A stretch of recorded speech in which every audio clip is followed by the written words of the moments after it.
Hey guys, so today I have an inline 4 engine. It does work.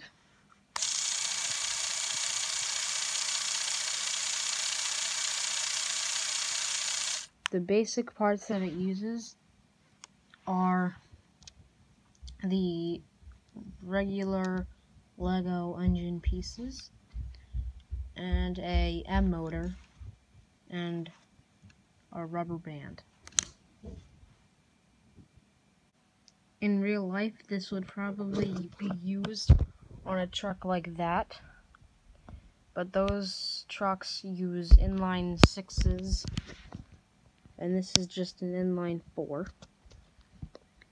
And it has a nice little exhaust detail, a little fan, and it's kind of plain on the back. And it has like a little, kind of like another little fan on the top.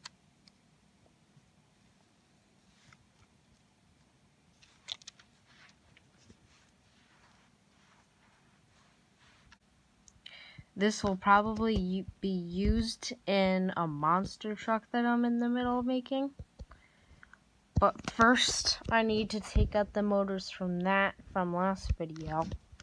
And then I can make the truck I mean. And, yeah, so stay tuned for that.